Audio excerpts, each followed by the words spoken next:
सो फिलहाल मेरे प्यारे बच्चों यहां पर अगर आप देखेंगे तो ये फाई और ये आई, ये है फ्लक्स और ये है आई।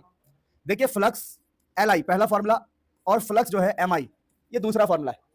तो यहां पर मैं आपको बता दूं प्यारे बच्चों, अगर फाई को वाई एक्सिस पे रखा गया है, इसको बोलते हैं वाई एक्सिस, और करंट को रखा गया है एक्स एक्सिस पे, ये हमारा एक्स एक्सिस। तो ये जो एल है एल, ये एल होता है टेन थीटा। एल हमेशा टेन थीटा से निकलेगा, जिसको हम बोलते हैं स्लोप। एल का मतलब होता है टेन थीटा, का मतलब होता है स्लोप। सेम एम भी हमारा होगा टेन थीटा। अब इस क्वेश्चन में ग्राफ दिया है फाई और आई के बीच में, और बोला बताओ एल या एम किसका ज्यादा है। एल और एम दोनों ही टेन थीटा से डिसाइड होगा, जिसका एंगल ज्यादा होगा उसका एल ज्यादा होगा या एम ज्यादा होगा। तो हम बोलेंगे देखिए बी, थीटा ऑफ बी बड़ा है थीटा ऑफ ए से, और जिसका थीटा ज्यादा होगा उसका एल ज्यादा होगा, क्योंकि एल का मतलब ही थीटा है। तो हम बोलेंगे देखिए स्लोप ऑफ बी बड़ा होगा स्लोप ऑफ ए से, इसलिए हमारा आंसर है बी।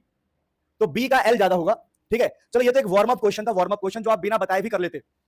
लेकिन मेन क्वेश्चन ये है जो आपकी नींद हराम कर सकती है।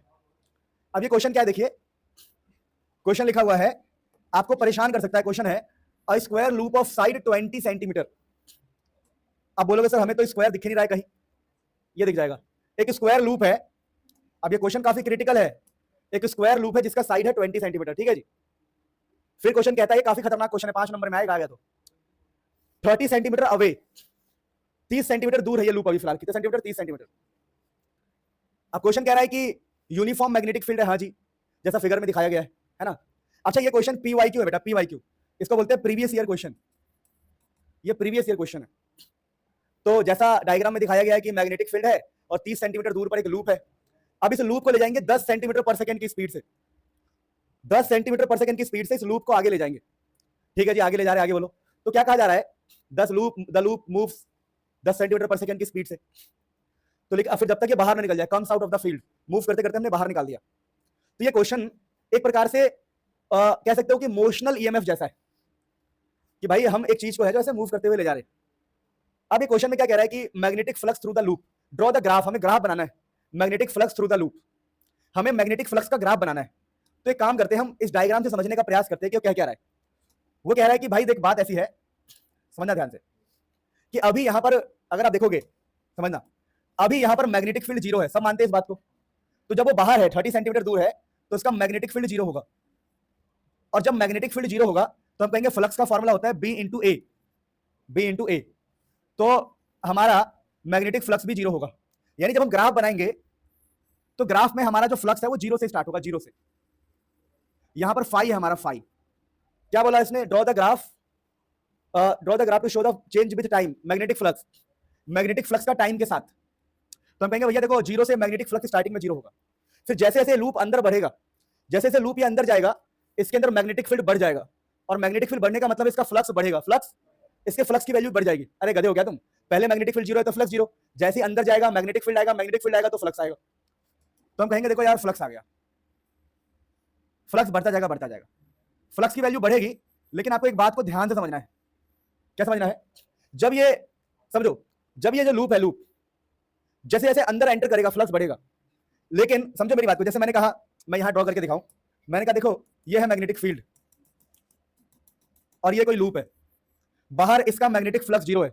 अब ये थोड़ा सा अंदर गया तो इसके अंदर से मैग्नेटिक फील्ड आ गया, फ्लक्स आ गया, थोड़ा और अंदर जाएगा तो मैग्नेटिक फील्ड बढ़ता चला जाएगा। लेकिन जब ये अंदर मूव कर रहा होगा तब मैग्नेटिक फील्ड सेम रहेगा। अरे ऐसे समझो ना, देखो जब तक ये घुस ना जाए, जब ये घुस रहा होगा तो मैग्नेटिक फील्ड बढ़ रहा होगा, लेकिन जब एक बार घुस जाएगा तो मैग्नेटिक फील्ड यूनिफॉर्म हो जाएगा, मैग्नेटिक फील्ड सेम होगा। मैंने कहा अंदर ये घुस गया, ध्यान से देखो, अभी ये यहां पर है, मैं इसको थोड़ा ड्रॉ करता हूं, आपको फील आएगा। ये क्वेश्चन अच्छा है, अभी तो मैं आपको बहुत अच्छे क्वेश्चन कराने वाला हूं, अभी तो चलो मजाक कर रहे हैं, थोड़ा मजाक कर रहे हैं तो कर ही लेते हैं।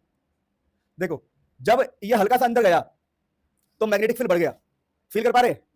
और जब ये पूरा अंदर चला जाएगा तो अब मैग्नेटिक फील्ड की वैल्यू कांस्टेंट रहेगी।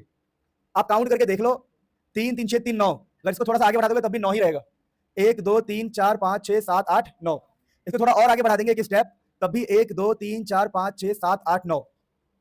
लेकिन जब ये पूरा बाहर चला जाएगा तो दोबारा फ्लक्स क्या हो जाएगा, magnetic field zero, flux zero. तो मेरे कहने का मतलब क्या है, स्टार्टिंग में मैग्नेटिक फील्ड जीरो है, फिर मैग्नेटिक फील्ड बढ़ जाएगा, फिर मैग्नेटिक फील्ड बढ़ जाएगा तो फ्लक्स बढ़ जाएगा, फिर फ्लक्स सेम रहेगा, क्योंकि उसने बोला है कि स्पीड कांस्टेंट है। कैसी स्पीड है, तो कांस्टेंट स्पीड है, तो यहाँ पर मैग्नेटिक फ्लक्स सेम रहेगा, फिर मैग्नेटिक फील्ड जीरो। जैसे ग्राफ कुछ ऐसा बनेगा, देखो ध्यान से, कि पहले जीरो था मैग्नेटिक फ्लक्स, फिर बढ़ेगा, फिर कांस्टेंट रहेगा, फिर घट के जीरो हो जाएगा। ठीक है, दिस इज अ ग्राफ। अब तुम बोलोगे सर आपने ये क्वेश्चन हमें क्यों कराया? क्योंकि यार कई बार ऐसा होता है जब हमारी बुरी किस्मत होती है ना, तो ऐसा ही क्वेश्चन आता है। ठीक है, this question is difficult to solve manually, ये पहली बार आया आप कर लो, पॉसिबल नहीं है। 2018 में ये क्वेश्चन आया था, 15 में आया था ऐसे क्वेश्चन, ठीक है ना। तो ये बहुत बार आ रखा है, तो मैं रिस्क लेना चाहता नहीं। वैसे भी तो मैं भविष्य में बहुत सारे क्वेश्चन कराऊंगा।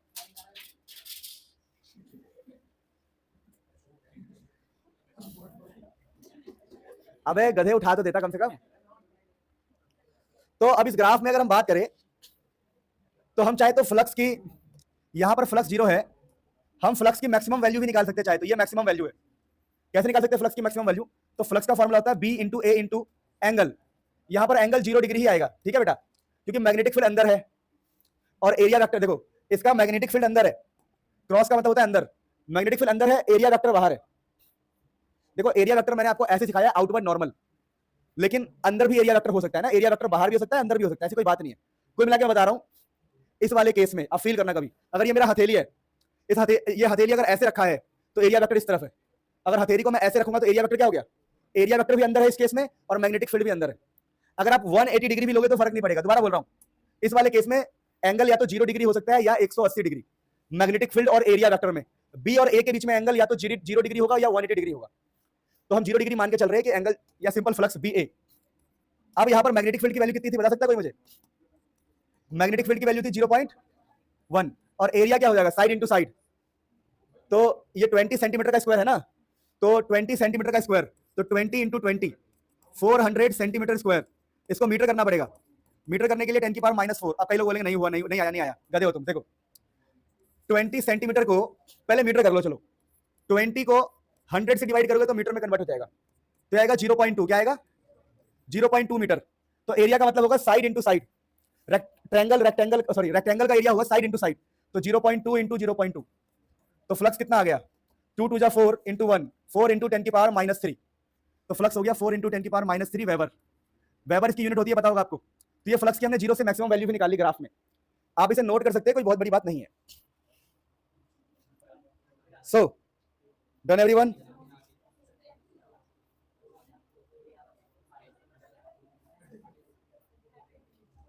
सो प्लीज यहां पे ध्यान दीजिए।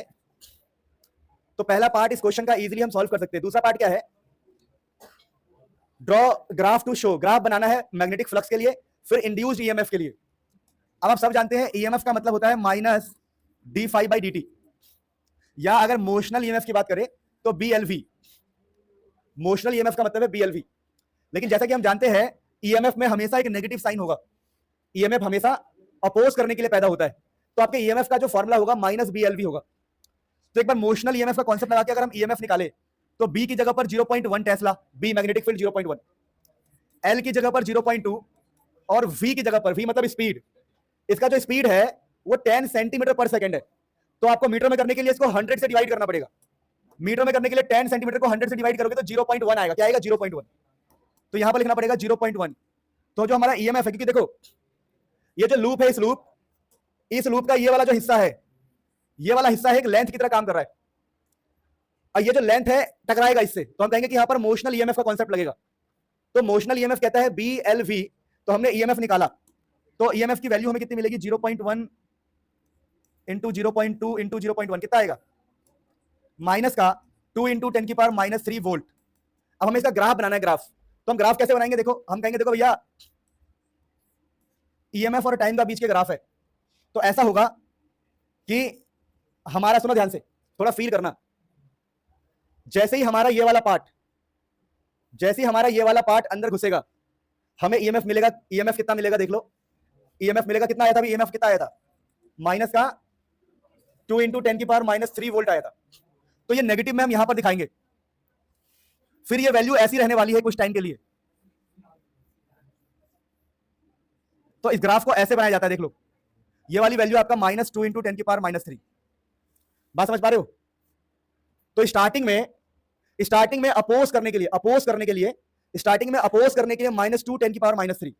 अब ऐसा क्यों हो रहा है समझिए। देखिए आपको ये समझदारी समझना है कि जब ये लूप अंदर जा रहा होगा तो इस लूप के अंदर मैग्नेटिक फील्ड बढ़ रहा होगा, और मतलब मैग्नेटिक फील्ड बढ़ रहा होगा तो ये घटाना चाहेगा। क्या चाहेगा? घटाना।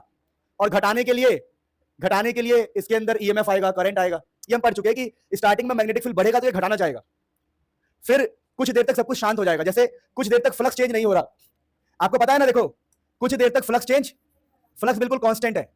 अगर देखो ऐसे समझो कि जब हमारा फ्लक्स बढ़ रहा था तो हमारा ईएमएफ की वैल्यू आया, फिर फ्लक्स चेंज नहीं हो रहा तो ईएमएफ नहीं आएगा। अगर कुछ देर तक फ्लक्स चेंज नहीं होगा, समझने वाली बात है, तो ईएमएफ नहीं आएगा, मतलब ईएमएफ की वैल्यू जीरो होगी, जीरो। ये हमारा जीरो वाला पॉइंट है, जीरो। तो देखो पहले नेगेटिव ईएमएफ आएगा, फिर वैल्यू क्या हो जाएगी, जीरो। अब देखो अब क्या होगा, अब हमारा यहां पर है फिलहाल हमारा लूप, अब लूप बाहर जा रहा है, लूप के अंदर से मैग्नेटिक फील्ड कम हो रहा है। अगर लूप के अंदर से मैग्नेटिक फील्ड कम हो रहा है तो नेचर चाहेगा उसको बढ़ाना। लेंजलो कहता है कि यहां पर बढ़ना चाहिए, क्या चाहिए, मेरी बात समझ पा रहे हो, इस बात को फील करना है। देखो पहले क्या हो रहा है, मैं तुम्हें समझा ही क्यों रहा हूं, इसलिए कि अगला कभी क्वेश्चन आए तो कर सको। स्टार्टिंग में मैग्नेटिक फील्ड जीरो है, फिर फ्लक्स बढ़ा, फिर फ्लक्स सेम रहा, फिर फ्लक्स घट गया। तो यहां पर क्या हो रहा है समझो कि नेगेटिव में हमें ईएमएफ मिला, फिर ईएमएफ की वैल्यू जीरो रही। अब मैं ग्राफ ऐसा बनाऊंगा, तुम्हें दर्द होगा, तुम बोलोगे सर क्या बात कर रहे हो, ऐसा क्यों हो गया, तो इसको समझो, इसको फील करना। जब लूप अंदर घुसा तो इसने बोला ओए मैं तुझे अपोज करूंगा, क्या करूंगा, अपोज करूंगा, तो नेगेटिव में था हमारा ग्राफ। अब जब लूप बाहर जा रहा है, लूप बाहर जा रहा है तो कह रहा भाई भाई भाई मैं तेरे को सपोर्ट करूंगा, तू बाहर मत जा। बात समझ पा रहे हो। तो जब ये अंदर जा रहा था तो इसको अपोज किया तो नेगेटिव में मिला हमें, लेकिन जब ये लूप बाहर निकल रहा होगा तो इसको सपोर्ट करेगा। फील करो, ऐसे फील करो कि जब ये अंदर गया तो मैग्नेटिक फील्ड बढ़ा, तो अगर मैग्नेटिक फील्ड बढ़ा तो वो घटाना चाहेगा, तो आपको मिलता है नेगेटिव में ईएमएफ। और जब ये लूप बाहर निकल रहा होगा तो मैग्नेटिक फील्ड घट रहा होगा तो वो बढ़ाना चाहेगा, इसलिए आपको पॉजिटिव में ईएमएफ मिलेगा। इसीलिए ग्राफ कुछ ऐसा आएगा। तो ये हमने ईएमएफ का ग्राफ बनाया बेटा। अब ईएमएफ के साथ उसने बोला करंट का ग्राफ बनाओ, तो बेटा करंट का ग्राफ सेम आएगा, जैसा ईएमएफ का ग्राफ है वैसा ही करंट का होगा। फर्क क्या होगी बता रहा हूं, अगर ईएमएफ की वैल्यू, उसकी हाइट इतनी है ईएमएफ की, तो करंट थोड़ा कम होगा, क्योंकि करंट ईएमएफ अपॉन में रेजिस्टेंस होता है, करंट हमेशा होता है ईएमएफ अपॉन में रेजिस्टेंस। तो रेजिस्टेंस की वजह से करंट की वैल्यू कम आती है थोड़ी सी, यानी ग्राफ थोड़ा छोटा बनेगा ऐसा, पर सेम ही रहेगा। और ये जीरो, तो आप फील कर पाए हल्का फुल्का। देखो पहला ग्राफ तो बड़ा इजी था, ये रहा पहला ग्राफ, तो बच्चों वाला था कि फ्लक्स जीरो से स्टार्ट होगा, फ्लक्स बढ़ेगा, फिर फ्लक्स सेम रहेगा, फिर फ्लक्स घटेगा। अब इसी ग्राफ से आप सारे ग्राफ बना सकते हो। देखो जब फ्लक्स बढ़ रहा है, समझो जब फ्लक्स बढ़ रहा है, फील करना, फील, जब फ्लक्स बढ़ रहा है तो एक ईएमएफ पैदा होगा फ्लक्स को घटाने के लिए, चेंज को अपोज करने के लिए। देखो मैग्नेटिक फील्ड बढ़ रहा है तो मैग्नेटिक फील्ड घटाने के लिए नेगेटिव ईएमएफ पैदा होगा, ये रहा, देखना नेगेटिव ईएमएफ पैदा हुआ। फिर कुछ देर के लिए फ्लक्स सेम रहा, कुछ देर के लिए फ्लक्स सेम रहा, तो जब बढ़ा हमारा फ्लक्स तो नेगेटिव ईएमएफ पाया, और जब घटेगा फ्लक्स तो ऐसा मानो ग्राफ को फील करो, आई बात समझ में। तो पहले नेगेटिव में था, फिर सेम रहा, फिर पॉजिटिव में गया, फिर ऐसे चलता रहेगा ये ग्राफ। तो ये थोड़ा सा फील करने वाला ग्राफ है, ऐसी कोई बात नहीं। ईएमएफ और करंट का ग्राफ सेम रहेगा। ये अच्छा क्वेश्चन था, आप नोट कर सकते हो। हेलो प्यारे बच्चों, इस चैप्टर के बेसिक क्वेश्चन तो आपको मेरे सारे लेक्चर्स में मिल जाएंगे। ये क्वेश्चंस कुछ गजब ही थे तो मैंने आपको सोचा बता दूं। ये थोड़े टफ क्वेश्चन से, टफ एग्जाम में आ सकता है, इजी एग्जाम में नहीं आता, लेकिन जब ये आता है तो मैक्सिमम बच्चे छोड़ देते हैं। तो ऐसी अगर आप टफ क्वेश्चन की सीरीज चाहते हो तो प्लीज कमेंट करना, और मेरी मेहनत आप तक पहुंच रही है तो लाइक, हाइप और कमेंट जरूर करना। Love you all. बहुत सारी वीडियोस आ रही है आपके लिए।